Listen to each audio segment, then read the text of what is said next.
Yeah, yes. We enjoyed doing it so much this way last week. Well, what the heck? We thought we would just do it again this way on this week's 5 Minutes at the Frat House with Frat House Mike and Sidekick.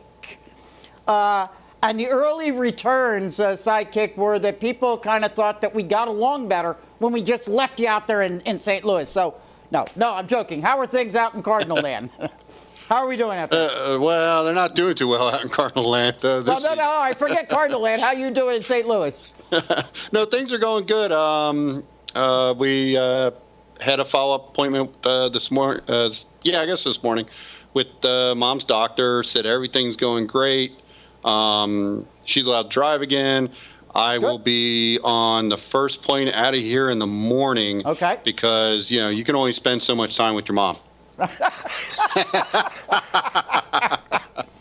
Is she in earshot? No. Is she in earshot of you? No, I'm always She's kidding. Probably sneaking right around the corner, I would bet.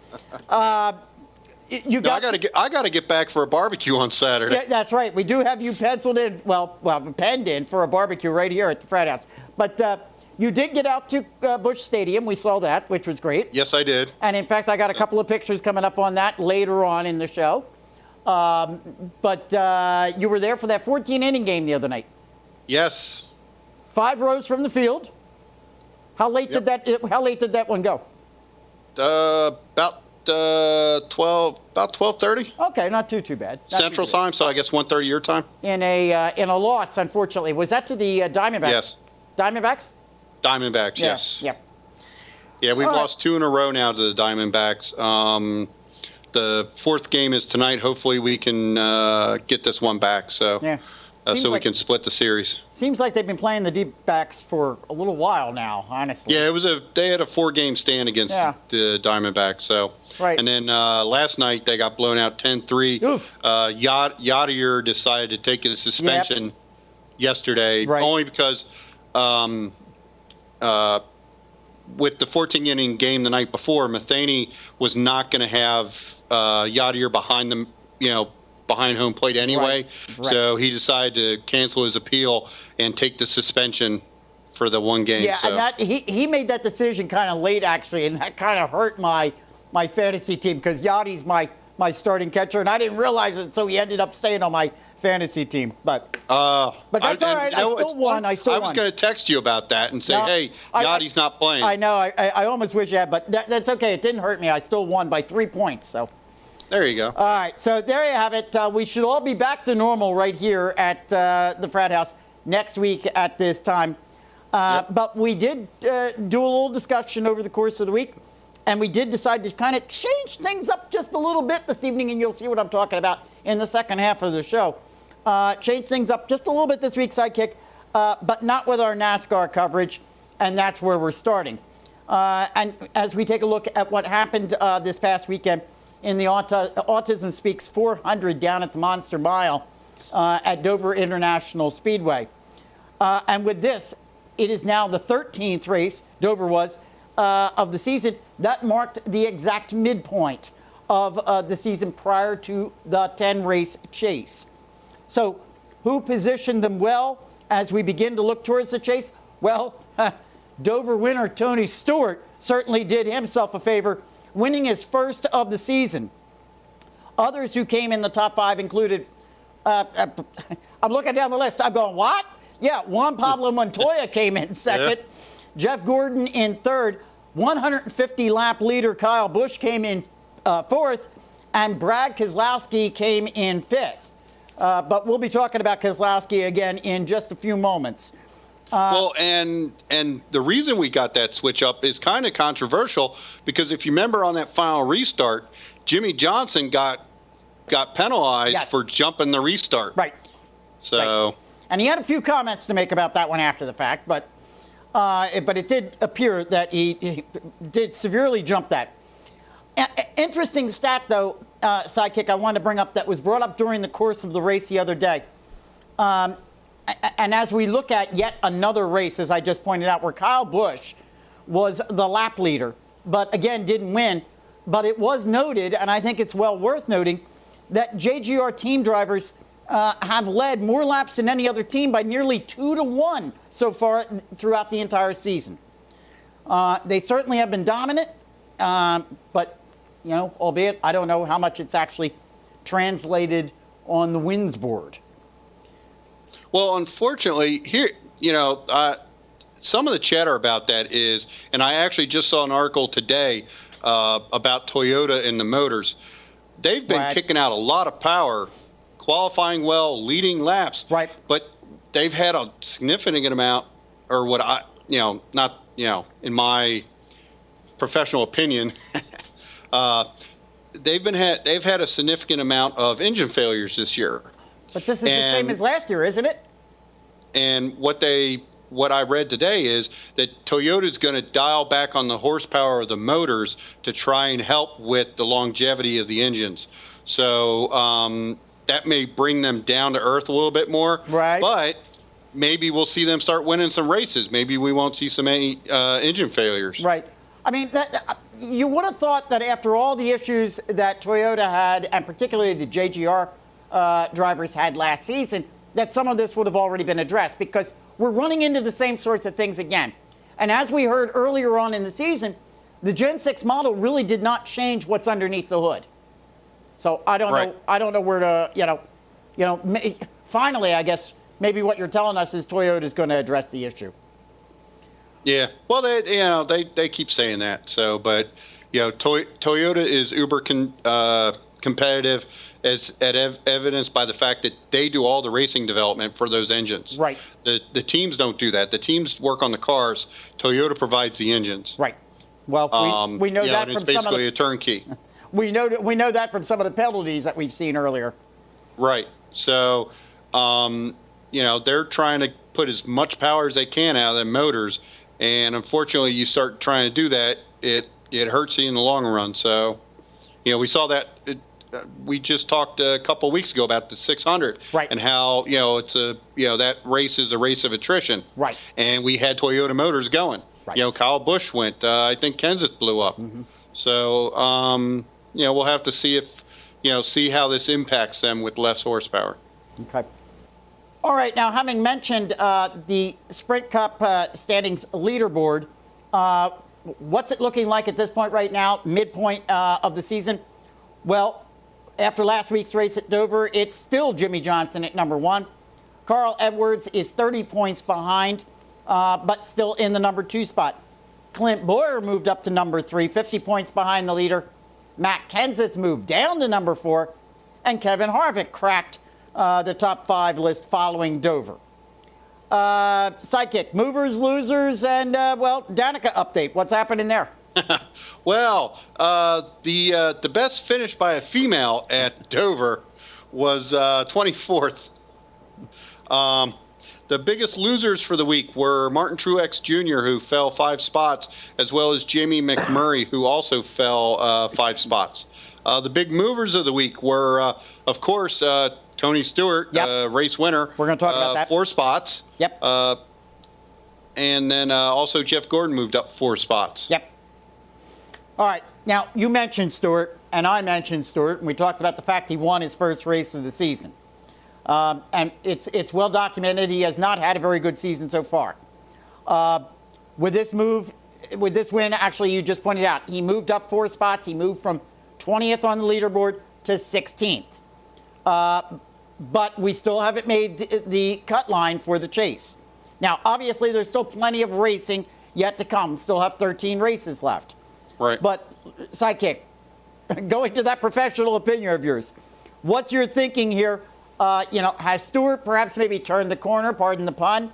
And what's it going to take for somebody like Tony Stewart to make the chase? He certainly hasn't looked very well this year. And, in fact, in my opinion, he got a little bit lucky this week. Yes, he did get a little lucky because this is admittedly his worst track. Correct. So the fact that he got a win this week is pretty, nothing short of phenomenal. With regards to Tony turning the season around, I'm from Missouri, obviously. I'm back home. We're the show me state. I'm also a realist sometimes when it comes to sports, and I don't think I'm ready to say he's turned a corner yet. As the season and the temperatures heat up and we get closer to the chase, with the hot weather, it becomes better.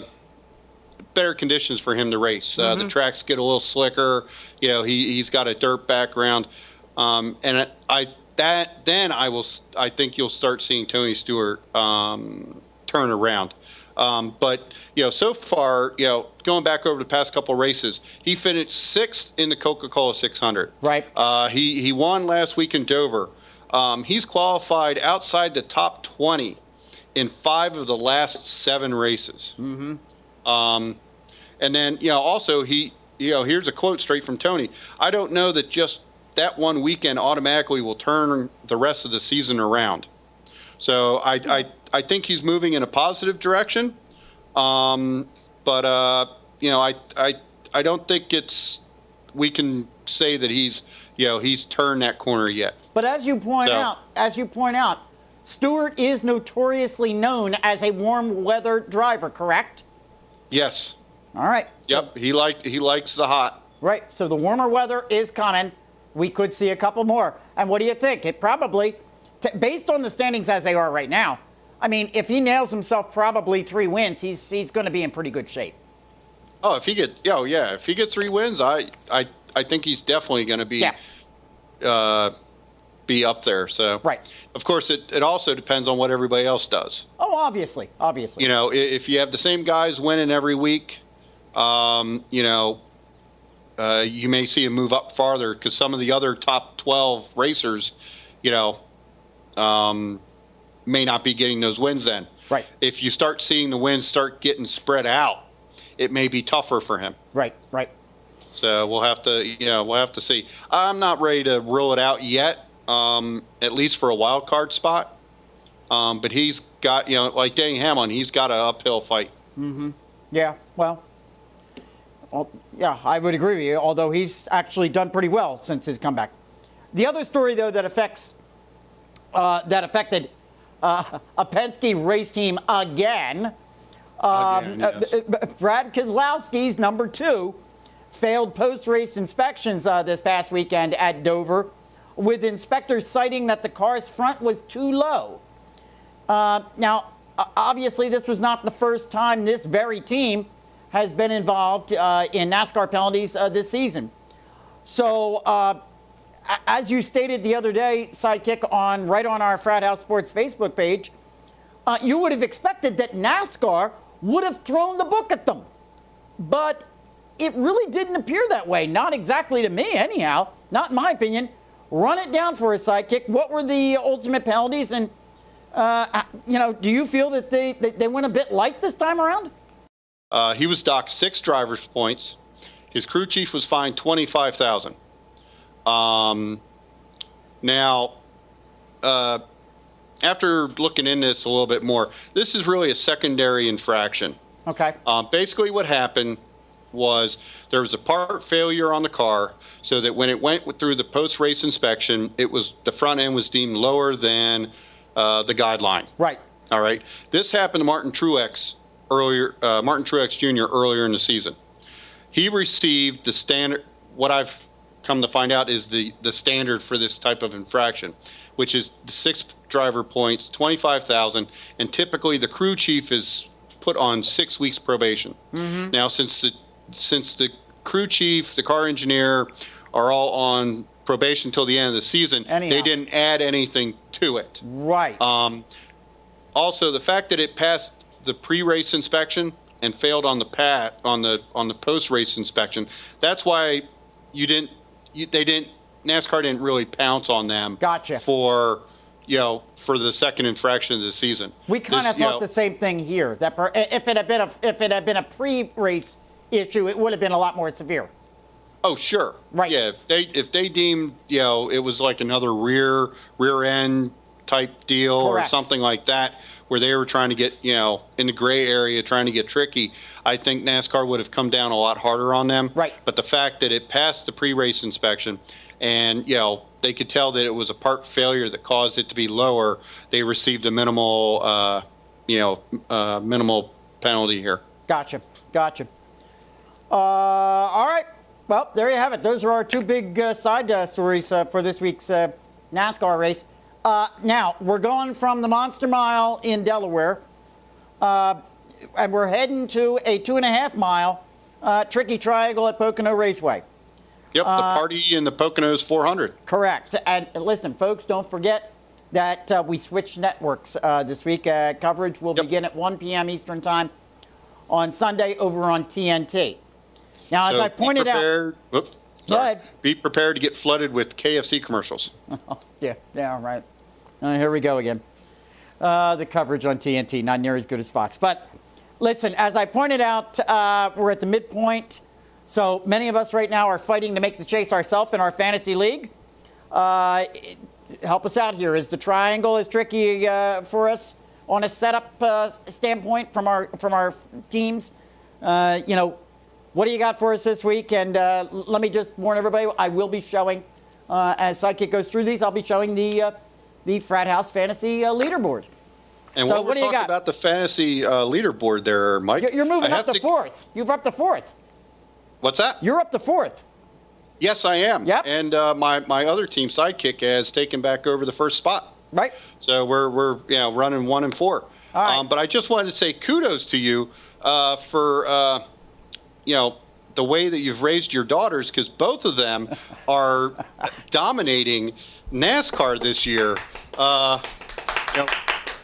There you go. With both Jen and Steph piling up, I think, a total of 5 wins so far this season. So the apple doesn't fall far from the tree. Yeah, that's right. The apple doesn't fall far from the tree. Yeah, well, apparently they got the better luck because you're not doing too well there, buddy. Yeah, I got you.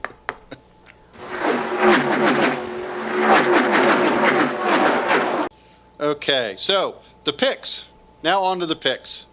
We're going to the tricky triangle, as Mike has said, in the Poconos this weekend. A little bit of a longer track than Dover. As you said, we're 2.5 mile. So for the racers this week, we're going to look at Denny Hamlin, who, since coming back to the injury, has, with the exception of this past weekend in Dover, has been running really well, like he wants to make the chase. He's got 4 wins in 14 races at Dover. He's running about 26.50. Jeff Gordon, he's got 6 wins at Dover. He's been running well this season. He's currently 24.25. We're going to throw Uncle Mark's favorite racer, Clint Boyer, in. Whoops, screwed up my note. Screwed up my notes. He's doing really well on flat tracks over his last eight flat track races. He's currently 24.50. Okay. Now this is where we start trying to put some filler in. So Ricky Stenhouse Jr. Okay. Putting him in. He's got 1 ARCA win actually on this track. This will be his first time racing at Pocono in the Sprint Cup Series. He is currently at 14.50. And then to fill out the roster, I'm going to put Landon Castle in. He's currently $6. Okay. All right. There you have it. Very good. Whoop, sorry. Takes everything to $98. I will spare. Take some of those into account. My daughters will probably take all of them into account and kick my butt again. Yep. All right. That's our NASCAR wrap for this week. As a head up to both your daughters, you may want to double think putting Truex Jr. on your roster this week. Just as a heads up. All right. No. Do what you want, but I'm saying just look at it and, maybe look at him a little bit deeper than you look at some of the other drivers. Gotcha. All right. Okay, Sidekick, we're about to commence the final round of the NBA playoffs. So give us an update on what we're looking at, and, we'll talk a little bit about maybe what we can expect. Where are we at this point? Well, as we all know and kind of expected, the Miami Heat did away with the Pacers. Yep. And so we now have the San Antonio Spurs and the Miami Heat in the finals, with Game 1 tonight at 9 p.m. Game 2 will be Sunday at 8. Both those games are in Miami, and then they will be going to San Antonio for Game 3 and 4 Tuesday and Thursday next week at 9 p.m. each. All righty. I'm going to put you on the hot seat. What do you got? Who are you taking? I'm taking the Heat in 4. I think the Pacers were their toughest. I think the Pacers were their toughest opposition so far, and I got a feeling they're going to walk over San Antonio. Holy smokes! Did you say 4? 4 swept. Oh my goodness! All right. Wow. Okay. Listen. Giving it some thought. Obvious. I'm going to tell you right now, folks. I don't make any qualms about it. My heart is with San Antonio. I would love to see them knock them off. I think this Miami Heat team would be forced to make some changes for next season if, in fact, that happens. However, my head says Miami in 6. 4. Woof. All right. 4, well, maybe 5. Maybe they give San Antonio 1. But no more than 5. I think it's going to be a quick series, and Miami's just going to do away with them. All right. There you have it. NBA chat. Well, but listen, if it goes 4, then we'll be talking about a championship on next week's show as we come here. So. Well, we'll be talking, I guess, about an elimination game. Well, yeah, we still haven't gotten into that conversation. We have to have that one of these times. All right, my friend, listen, we're going to cut you a break this evening and cut you loose early. Yep. Well, I'm going to start packing because I got a bright and early flight in the morning. Flying out business class. So, free drink vouchers. This will be fun. There you go. But before we let you go, I wanted to put up another in a series of our occasional 5 minutes outside the Frat House images. And there's one of yourself at Busch Stadium the other evening, just 5 rows from the field. Yep. You were there, as we pointed out, for that long 14-inning game where your Cardinals unfortunately lost in the 14th. Okay, listen, my friend. I don't know if you can see that, but that's the ticket right there. There you go. Have it. There you go. All right, well, listen, we wish you safe journeys back, and we will see you right here on Saturday at the Frat House for our summer kickoff barbecue, and right here on the set next Thursday. Yes, next Thursday, back on set. All right. Our best to you and Mrs. Sidekick's mom, all right? Yep. Okay, we're coming back here with our 2-man set now, and sitting in for Sidekick as our guest co-host and our technical director, from right here at the Frat House, Brandon. And Hello. Brandon, I got a big I haven't even said anything yet. Listen, thank you for coming on. You know, this isn't in my contract. I only do football. We're not even talking football. But we'll give it a shot. That's coming. You got about 8 weeks. ask me nicely. That's coming in about 8 weeks. But no, I thank you from coming from behind the other side of the camera and joining me here and keeping me company this evening. What do you say we go take a look at a little Major League Baseball standings now? We're 10 weeks in. We're already, amazingly, 10 weeks into the season. And over in the American League, the Boston Red Sox are now a game and a half ahead of the New York Yankees in the AL East. In the Central, the Detroit Tigers have now taken over for the Cleveland Indians. They're 2 games in front of them. And in the West, the Texas Rangers, well, they continue to drop off just a bit this week as they're now only a game and a half in front of the Oakland A's. In the National League, the Atlanta Braves, and holy smokes, they are now 7.5 games in front of, are you ready, a new second-place team, and that's the Philadelphia Phils. Dominic Brown. Can you imagine? Him on his back. Really. What it is. The St. Louis Cardinals are still 2.5 games in front of the Cincinnati Reds in the Central. And in the West, the Arizona Diamondbacks still 2.5 games in front of the Colorado Rockies. What do you make of the Phils? I don't know. I mean, I've kind of stated it from the beginning of the season on. I think they are what they are. I think what we're seeing is about what they're going to be. I think they're going to be a 500 team. Is there any hope? Well, possibly. I mean, Dominic Brown obviously stepping up. They tweaked the lineup here and there where they need to. They brought up a couple other young guys. Right. It depends on the pitching. I mean, Cliff Lee's awesome. Yeah.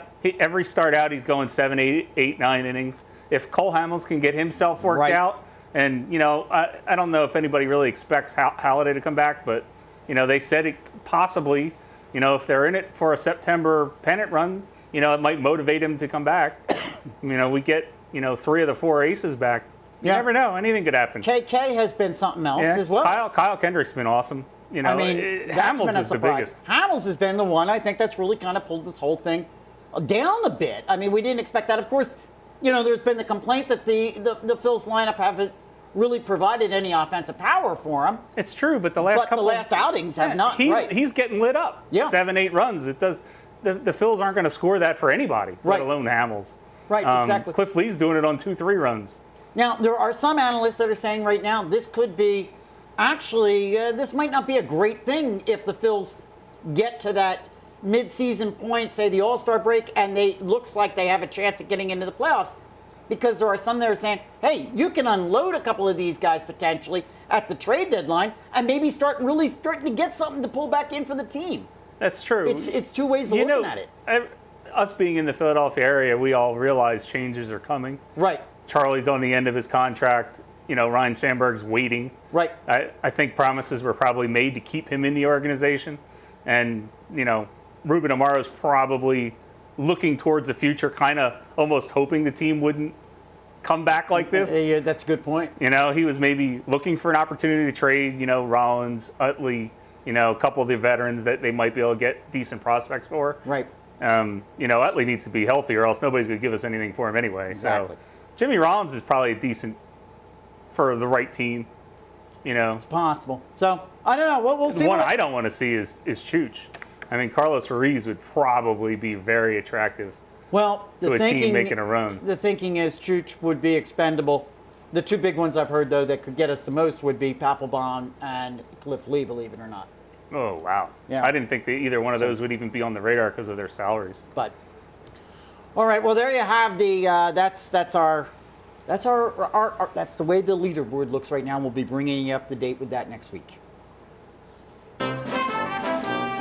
It's time again for Frat House Mike's Screwball Stories. Yes, indeed it is. And we're going to take a look at some that, some of these are screwy, some of these are kind of feel good, and some of them are, well, I don't know, I'll kind of let you make the call on that. For many, many seasons back in the 80s, and you'll remember this one well, Brandon, we had to deal with the train wrecks that were the combination of the New York Mets, Dwight Doc Gooden and Darryl Strawberry. It always seemed like those two were kind of connected at the hip. Yeah, they shared a little white powder to the nose. Oh, yeah. Well, you know, as it turns out, we might have, and I mean, I'm not making any excuses for him, but we might have a little insight into why Doc Gooden was the way he kind of was, as he has released a recent book titled Doc, a Memoir. During a recent New York Times interview with Andrew Goldman, one section has the following Q&A quoted. The question that was posed to Doc, you had a messy childhood. You write that your father took you on visits to his mistress and your mother tried to shoot them both with a .38.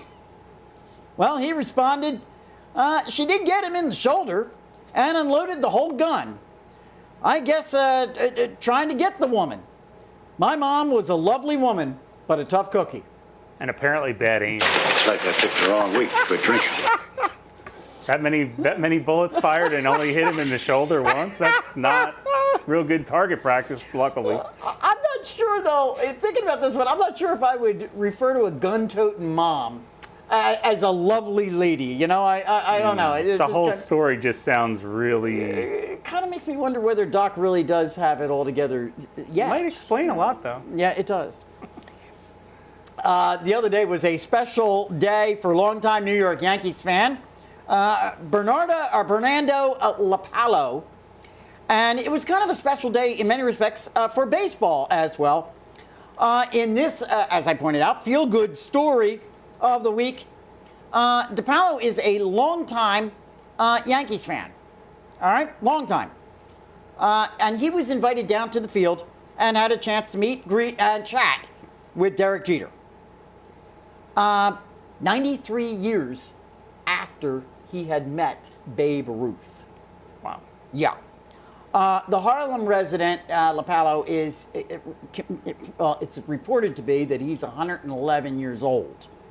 Now, there apparently is some reason to dispute whether LaPallo is 111 or 101, but to me, it's kind of irrelevant. I mean, the guy's over 100, and We're sitting on top of the story of the century yeah, here. well, to be perfectly honest, the guy looks incredibly great. I mean, I couldn't get over how good this Whether guy he's looks. 100 or 111, either way, he looks like not a day over 80. I'm going to tell you, no, there's no way. I don't even really get the whole disputing the age thing. It's somebody from the Guinness Book of World Records who's an age dating expert. Who cares? They're not looking for any records. They're just, you know. The guy met Babe Ruth and Derek Jeter in the same lifetime. What's the difference? He even looks coherent in that picture. He sure does. No walker, no wheelchair, no cane, no nothing. He's moving around. He's looking good.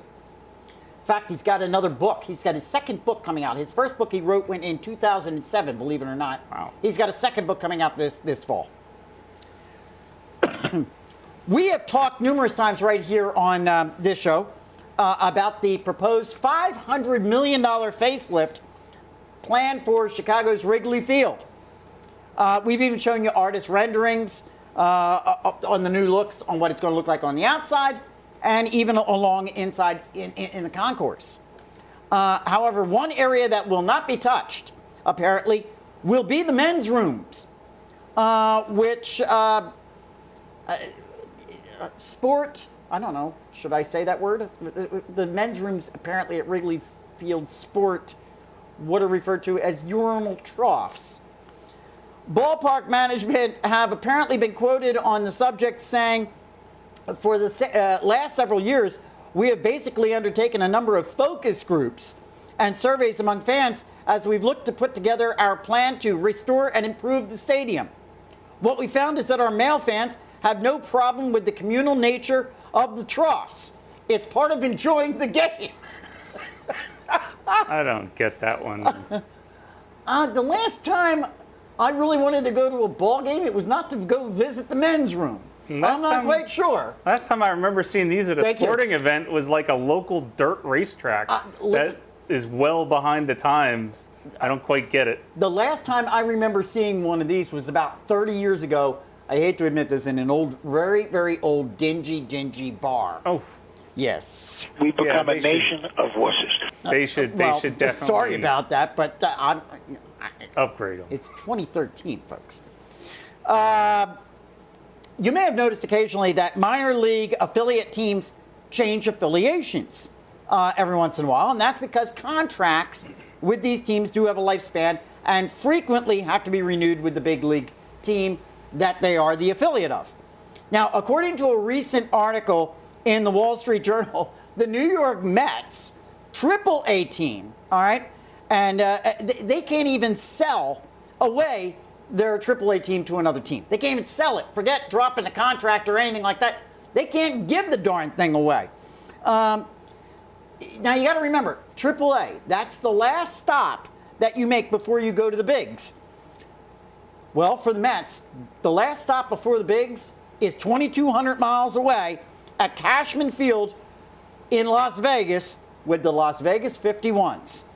According to the article, and these are some quotes I'm throwing out here, basically I can define it as the worst pitching place imaginable, reliever Greg Burke said.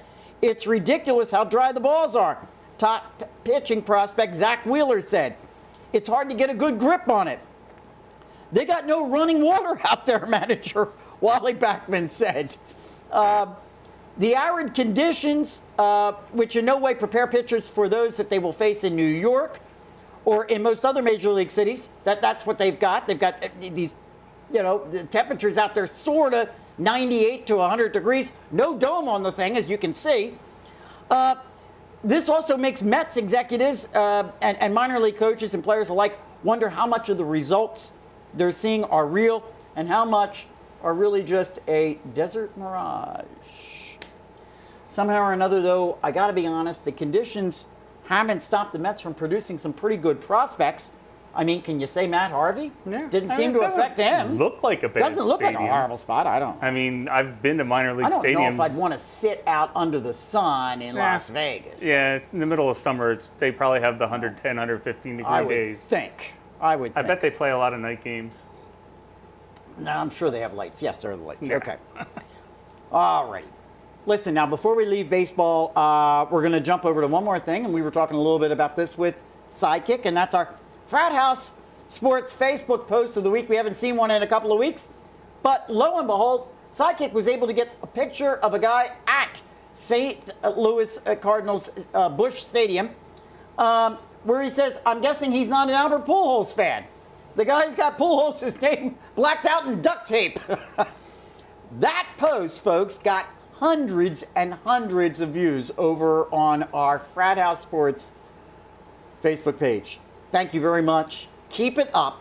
Keep the post coming. That's a great one. That is very funny. Well, he didn't want to waste all the money he spent on the jersey, but he didn't want the name. Why not? Exactly. Who would? I guess he's waiting for the next number 5 to be assigned in the Who knows? Maybe Pujols will come back. He's had his best years there. Hasn't had too many good ones out I at don't think St. Louis Angels. is touching that contract. All right. All righty. Let's go take a look at NHL. And thank God I actually have somebody here for the first time this season that might actually want to chat about the NHL with me. Oh, come on. We know Sidekick's just playing a little joke here with the whole lockout thing. Yes. I know, though, that you've had your eye on the playoffs as well as I have. And here we are. We are right now in the conference finals for the NHL playoffs. And in the West, the number 1 Chicago Blackhawks are currently paired up against the number 5 Los Angeles Kings. And so far, the home teams have all won. So currently, the series right now is 2-1 in favor of the Blackhawks. Game 4 is scheduled for this evening at 9 p.m. Eastern Time on NBC Sportsnet.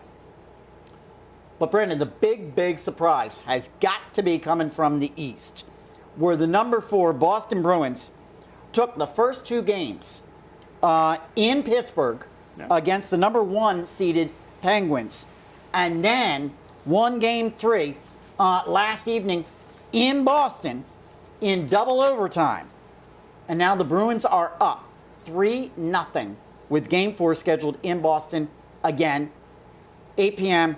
tomorrow evening, Friday, on NBC Sportsnet as well, with the possibility that the Bruins could sweep that series. I think that looks. What do you think? I think that's the way that one's going. Do you think it's going to be a sweep? Boston they have the momentum. Right. I don't see how. I mean, Pittsburgh, they have a long way to go if they want to come back. Right. They may pick up one, you don't know, but I think Boston's going to take this one. The other series is the better one. I think it's going to go to 7. Yeah, I do too. Both teams play well at home. The Kings don't play well on the road. Chicago will probably win it in 7. Right. If the Kings can find a way to steal The Kings haven't played well one, on the road this year either. That's been the surprising thing. Well, that's the opposite of last year. Last year they made. I forget we were talking about it on set with the last year. Correct. They were winning. They had an incredible road record last year. So they could snatch one. But this one's got to be a surprise. This Eastern Conference one, huh? Well, I mean, would you have expected that? No. I think everybody expected Pittsburgh to meet Chicago when we got down to the 2 final teams. You had the both number 1 seeds left, but Boston's just been, they've been keeping the puck away from Pittsburgh and frustrating them. And does Boston have a little bit of pressure put on them tomorrow night because, in fact, they're at home? You don't want this necessarily going back to a Game 5 because if Pittsburgh wins this and then it goes back to Pittsburgh will be playing again with their back to the wall. They pick up, make it 3-2. Suddenly the pressure does become. Does there actually become more of an impetus on Pittsburgh tomorrow night or on Boston? Well, obviously Pittsburgh, they lose, they're done. So their backs are against the wall. But, like you said, Boston may just want to try to carry it, and Pittsburgh may have gotten defeated a little with that, double overtime loss.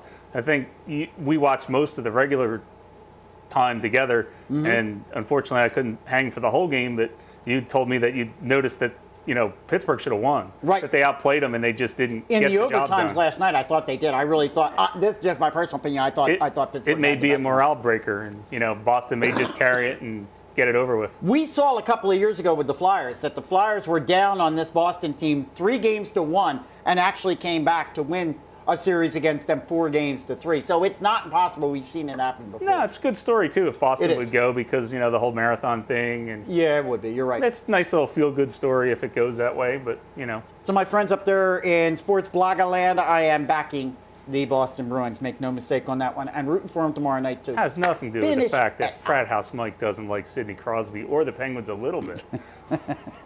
In Philadelphia, you cannot be a card-carrying Philadelphia fan unless it says, I hate Sidney Crosby on there.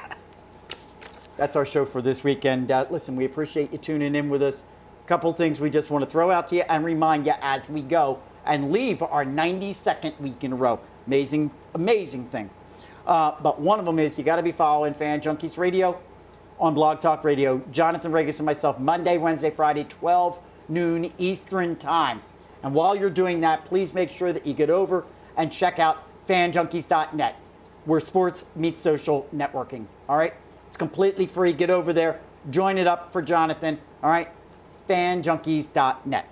Also, kudos to our friends down there at CLW 83. Carl and Jim Williams do a great job. They rebroadcast all of our Fan Junkies radio programs, all of them. Sports Blogger and Fan Junkies Radio, and of course, Frat House Saturday, where we rebroadcast our show right there on Fan Junkies Radio Network. So thank you guys. We appreciate it, and hats off to both of you. Keep up the good work. And last but not least, don't forget our own website, frathousesports.net. All right? frathousesports.net. We're going to get you back in on the roundtable, and that'll be NFL talk. Yeah, there we go. And that's coming up, I think, in about 8 weeks, thereabouts. We'll be hitting that. We're in around the 100th show, I believe. Getting ready for training camps to start. Yep. It's going to be good. We've seen a lot of OTAs already, and comments were being made by the media. They've never seen a year before where OTAs all across the league have been covered the way that they've been covered this year. It's nuts. Sidekick can have his seat back next week. You're happy to relinquish that, are you? Sure am. Hey, nice job. Didn't you do a great job? All right, there you go. All right, right there. All right. All right, in the meantime, have yourself a great weekend, a great summertime weekend. But one more thing you got to do for me. You got to keep us real, you got to keep us live, and you got to keep us going. We'll see you next week. Thanks very much. Even into 3. Jeff Gordon looking on, and Stewart. The lead up high. Montoya comes battling back on the bottom. 2 laps to go. That's 2 of the best open wheel drivers that I've ever seen. And they're going at it here at the Magic Mile. Don't forget Jeff Gordon cuts his teeth in open wheel race cars, and he is right up to the back bumper of Montoya. Yeah, Montoya really got loose off 2 that time. Yeah, he got a great run, and he's going to pull to the bottom. They'll be coming to the white flag this time. 1 lap to go in a thriller at Dover, Delaware. Montoya, he drove that thing up all 4, even though it was sideways. And don't look now, that 18 car slipping in the picture might get around Jeff Gordon if he's not careful. Tony Stewart will come up on Timmy Hill in the back straightaway, looking for his 48th career win. Hill stays high, and the driver who started the weekend saying this is our worst track is going to victory lane in Dover. Tony Stewart wins the FedEx 400, benefiting Autism Speak. Smoked them today. Way to go, guys. Very proud of everybody on this race team. Thank you guys back in the shop, too. Second win here for Steve Addington, the crew chief. And I'm happy for Steve Addington. They have been ready to tar and feather him. And Greg Zipadelli, the hard work's paying off. Got to keep it up. Said this week, we have not been giving this team the tools they need to even get a top 5, much less win a race. What a day. That's a great day. Look, that's all of Stuart Haas.